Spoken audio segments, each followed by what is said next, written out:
back to Schmitter's 100 Acre Woods, working on milling up some wood today. So right now I have a little bit of ash that we've gotten.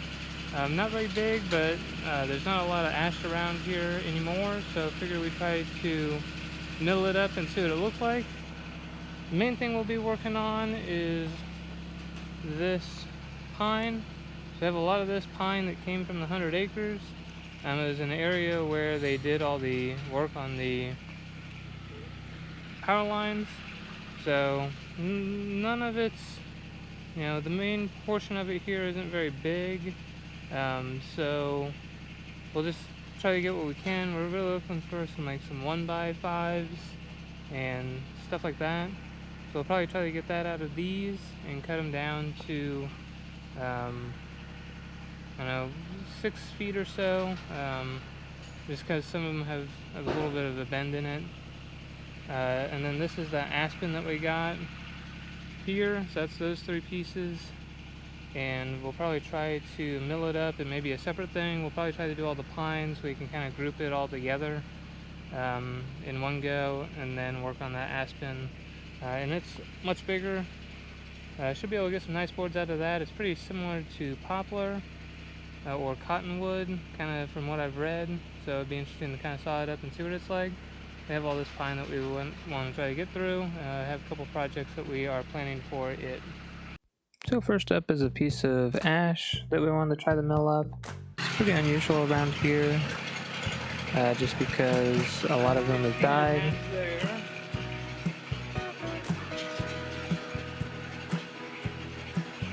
I mean, that side's 16 and a half, this side's 16, 17 and a quarter. So that side could go up a little bit. Getting this leveled out. Just to try to maximize the center, getting that pit lined up.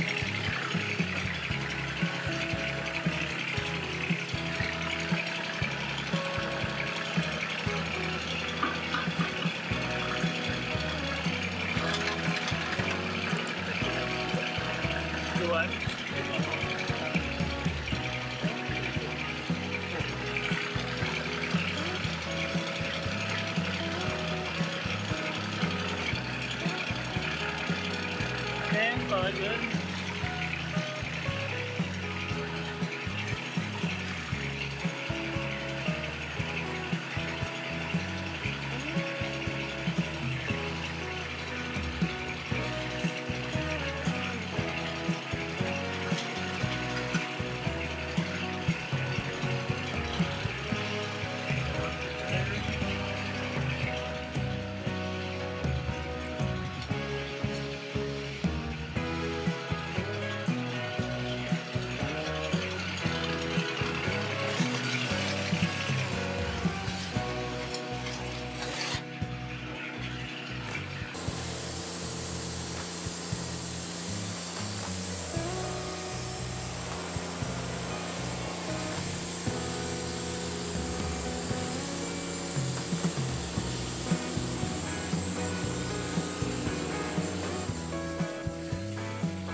So this mills up pretty quick.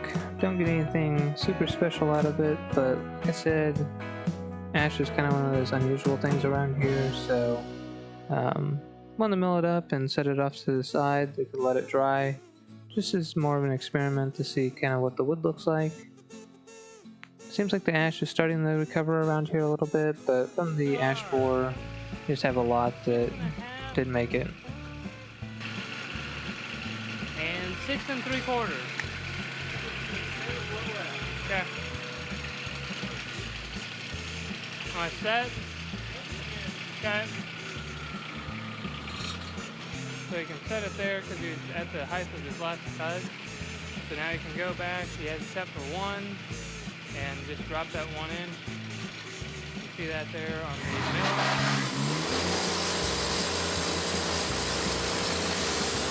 And now he'll just chug out these ones.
We'll get one more before you kind of have that odd one at the bottom.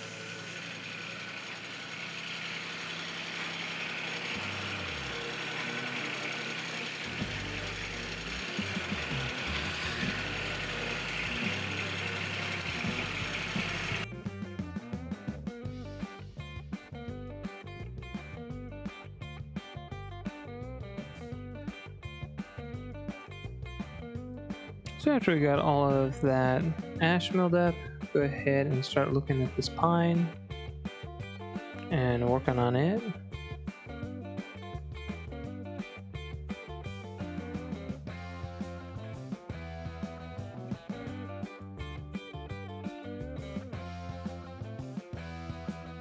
So the first thing we want to do with the pine is make some fence boards for my sister. I have a section of fence where I need to replace pieces of it, and I'm gonna build a small building over there to store firewood from where I sell it in the stand. So when doing that, we're gonna have to replace part of the fence, and she needs fence boards, so this is a cheap way to do that. And you can get a lot of fence boards out of a relatively small log just because we're not making them super thick. To this point with this piece of pine, so got it into a cant and have a couple of options here on how we want to cut this. So this direction we're at like 7 1/4, and this way we're at about 6. So probably rotate it. I think we're looking mainly for some 5s, some inch wide pieces. With like 5 3/4. So may rotate this and get a few more boards out of it going down, and save that. So probably rotate that, have a little bit of extra from that, and then I think we just got to that one where we cleaned it up.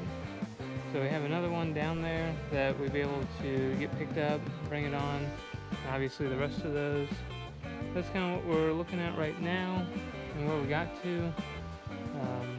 just ran out of time last night, so probably rotate, get this cut up, and then start getting another one up here and loading it up to mill. We did get some ash over here. So this is just a tree that kind of was I don't know, set out to be just pushed into the woods. It's something Dad got from work. So this is all ash. I think I mentioned yesterday, got 9 boards out of this that are 1 inch, and then our 10th board is a little over 1 inch. So we have these here. You can see it got a little bit of moisture on it, but you can see the coloring. And it actually should be really nice wood, so we'll look at finding some stickers for this, getting it stickered up so that we can stack it and get it out of the weather, and specifically out of the sun, just because having the sun beat down on it seems to really increase the cracking, just because it's drying it super fast, so it kind of causes cracks quicker than if it kind of dries naturally. So this is that ash that we got, so I go ahead and bundle it up so we can set it off and not get it mixed in with the pine, but that way it can start drying after it's stickered.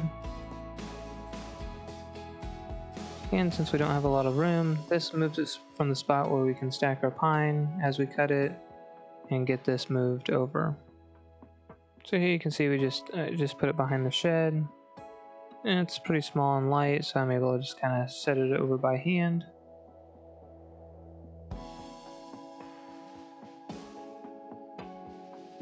And then go ahead and get another piece of pine up here while I have the tractor over there. So here, this is the cant we had from the other day that we just left on the mill. So go ahead and get it milled into a whole bunch of boards for the fence.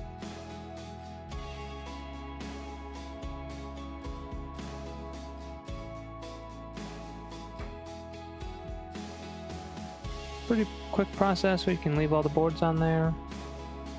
Honestly, the most time-consuming part is doing kind of all this cleaning, but it's nice to have everything cleaned off so you don't have all that sawdust stuck to it whenever you go to stack it. It makes the stacking side of it a lot quicker.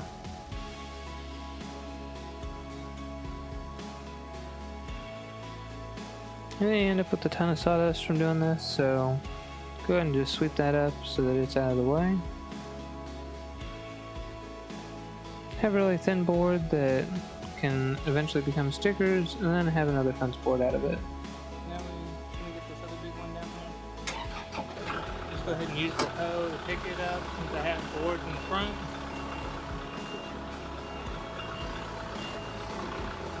So the backhoe seems to work fairly well. For putting stuff on,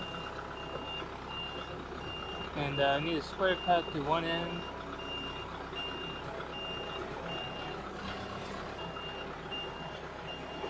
Because whenever they cut the trees down there at the 100 acres, they obviously weren't worried about that.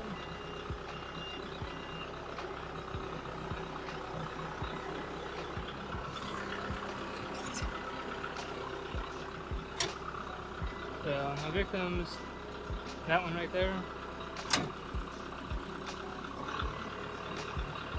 Here we'll use the hoe, swing it around a little bit so I can pick it up.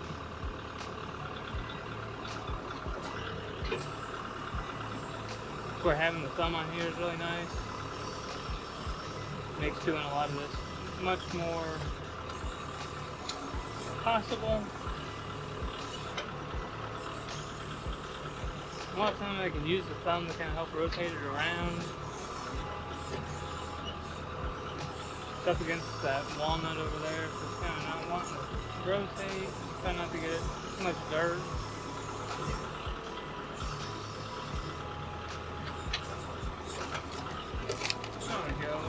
Rotate it around there. Now that it's kind of in line, I can go ahead and get it in the center.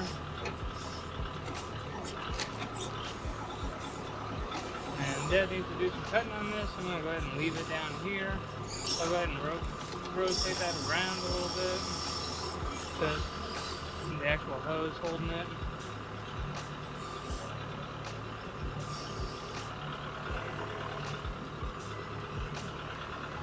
So this is one of the bigger ones that we have. You can see that one's fairly long there, but pretty small. That one's pretty small, but we'll be able to get some boards out of it. That one's probably just going to go away. Don't burn a whole lot of pine here, so I'm not really going to use it for firewood. And it's got some pretty gnarly spots in it there, so I'll probably just get rid of it. But then there's some other good ones. So we've been working on getting fence posts or fence boards, and you can get quite a bit of those out of even these smaller trees, because we're cutting them like 3/4 of an inch. So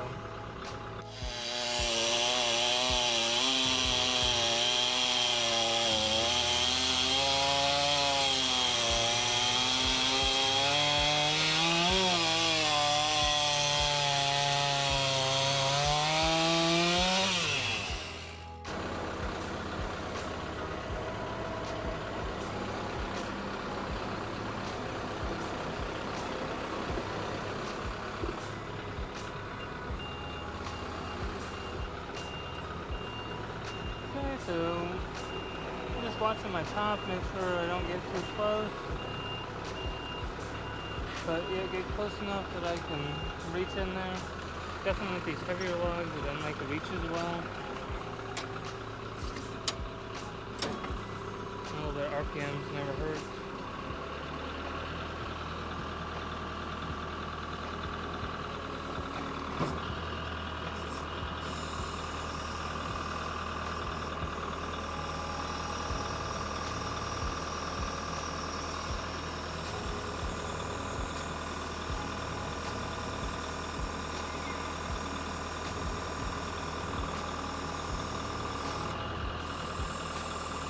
Let me go over to the right so you catch that one.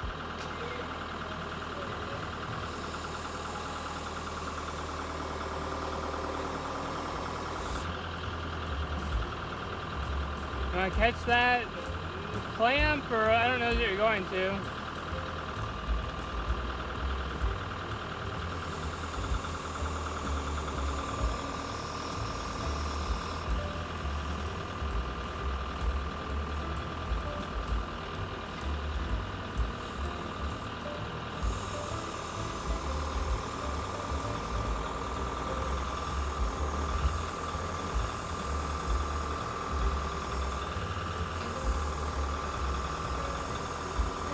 That easy.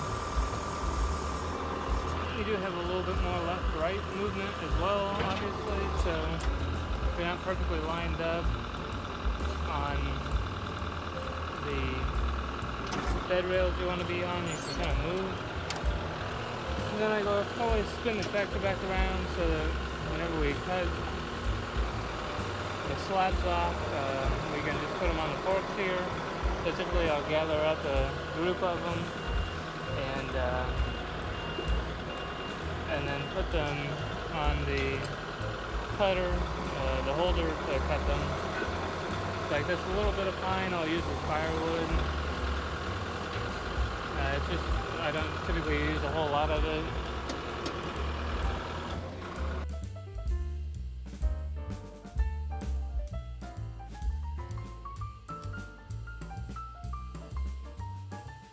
So with this board loaded on, can go ahead and work on getting that cant. That is one of the nice things, the pine's relatively light, and this isn't a very big tree, so a lot of this can be done with hand, or one person can kind of rotate stuff around. Whenever we get into the red oak and things of that species, it becomes a lot more difficult to kind of work with the wood. It's a lot more manually taxing, or you need to have a machine that can kind of help you with that. So where some of the other Woodmizers have the log turners and stuff, which are pretty neat. But what we're doing, not doing production stuff, a little bit of extra time it takes. you know, isn't too bad for, you know, what we're doing.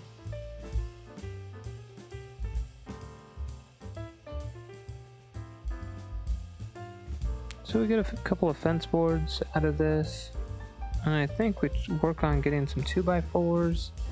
So go ahead and cut it in half one way, get the simple set so I can go down 2 inches and then start cutting some 2s. And this allows us to get some of both out of there because we already got some or most of the fence boards we need. So this kind of allows us to get some additional 2x4s for construction. So have one ready to go on. This is a pretty small one. So we're able to get 6 inches out of it, and we're going through and cutting 3/4 inch board. We need about 5 days, so the 3/4 gives us a little bit of leeway for drying. This is all the waste we got. And here's what we got going. From this time to this time, we have all of these will be fence boards. Those couple top ones will cut down, but all of those are right at 6 inches. I have some roughly 2x4s here that they're a little shy of 4, but that's what we're able to get out of one of them to maximize. And then over here we have just kind of the bottom piece scrap. So I have a couple of 1x, a little over 1, and then a couple of odd sizes down there. So.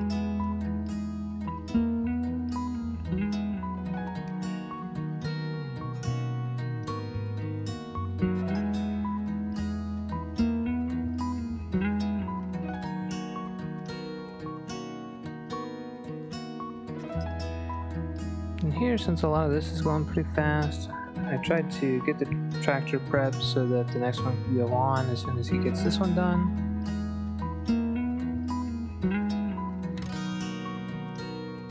Again, these are pretty light, go pretty quick. Again, not getting a ton of boards out of them, but it's nice to get something out of them. Even if we just get a couple of 2x4s, it's something. And like this one, it was small enough we go ahead and fit it into some fence boards instead. Not too bad. So on top here is the ash that we just did the other day. So got it stickered, put some bands on it. The bands more than anything are just to help move it. So now we have to move this around because the ash isn't that heavy. So like 2 people could move that. So with it bound together, you can actually pick it up and move it. So we do it as much for that as it is for kind of keeping it square and together whenever it's drying. So you can see we've done that with all of the wood here. So we have some sassafras at the bottom, maple, pine, some more maple maybe, and then the ash on top. So one thing, something I got for Christmas were these air tags, or not the air tags, but these NFC tags. So they're kind of a neat thing to where you just hold your phone to it and it'll pick it up. So I bought a thing, or just have an app that can program these. So basically I put when it was milled and if there's like a rating. So it was maple that was milled March 29th, and then May 11th the moisture content in the high side, so like in the middle was 27 and then in the low part was 14. So I put those tags on most of the stuff that we've done, just as a quick way that you can hold your phone up. We try to also write on kind of one of the bands here, like when we did it, just to have like a reference, because I haven't gotten tags on everything, but those NFC tags are pretty neat. Pine that we got today, so that project I mentioned, so these are going to be all fence boards. We have about 32 of those here that are 6 by about 3/4. Some 2x4s or thereabouts, and then again kind of the miscellaneous pile, mostly 1x's of some sort, but kind of just miscellaneous sizes typically the last piece on the bottom of the sawmill, where you kind of get the unusual sizes from cutting what you're looking for here. So some more 2x4s, lots of the fence posts, or fence boards, so we'll be able to work on that project coming up. So most of that pine over there, since I think we have enough boards here, probably work on 2x4s and things like that, just because those are kind of more of a universal thing you can use for lots of different projects, regardless of what exactly we're doing. So, and all this stuff was just stuff they cut down for the power lines. That crew that went through and cut everything back to then put the new posts in, that's the crew that took all this stuff down. So this was stuff that was going to be just scrapped or put into, you know, a ravine. So we asked them to keep all of that. So we were able to go pick out anything that was straight enough and big enough to mill, and that's what we are using here, and that's what all of that pine over there is. So it's working out to be a pretty good deal here to be able to get some boards out of what was just going to be scrap. So thank you for watching the Schmitter's 100 Acre Woods. Hit that thumbs up button, subscribe, and we'll catch you next time.